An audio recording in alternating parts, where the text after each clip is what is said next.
Since 1971, when President Nixon took the United States off what was left of the gold standard, the world has operated under a system of money called fiat. The dollar, the pound, the euro are all government fiat currencies. Fiat is a Latin word meaning let it be so. It is the law that this government currency be money. Indeed, without that legal enforcement, and the fact that we must pay taxes in this money, that dollar bill or that computer digit that represents a dollar would be pretty much meaningless. Only the government has the power to issue fiat money, but banks can create it through lending.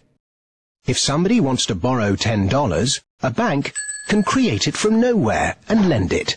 It can then charge interest. Banks also create money by lending against an asset, such as a house. They're given the deeds to the house, and they create the money out of nowhere and lend it, at interest of course. Over the last 40 years, since this fiat system of money became the global norm, the supply of money has grown exponentially. In fact, we've seen the greatest growth in the supply of money in history. But who benefits?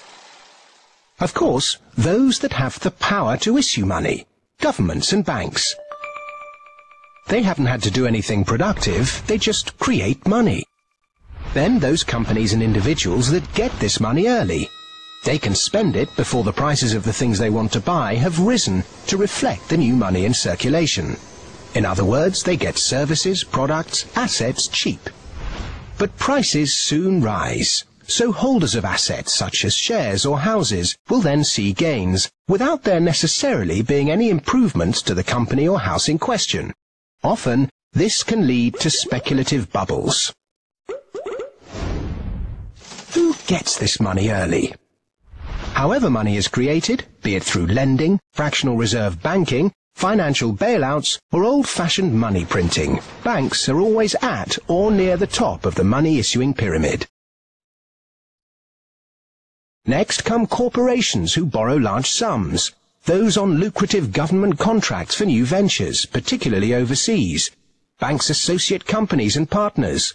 Those that borrow early and at low rates. And the bank's senior employees. They all quickly get their share of the pie. In some cases, this will come in the form of bonuses. But what about those at the bottom of the pyramid? Those on fixed wages or incomes? Those who live in remote areas? Or those with savings? By the time this newly created money has filtered down to them, the prices of the things they want to buy have increased. Their savings buy them less, however, and their wages remain largely unchanged. In some cases, they have to take on debt just to be able to afford the things they were previously able to buy, which means they have to go back to the banks. In reality, this process of creating money only redistributes wealth from the bottom to the top of the pyramid, and thus that ever-increasing gulf between rich and poor gets bigger and bigger and bigger.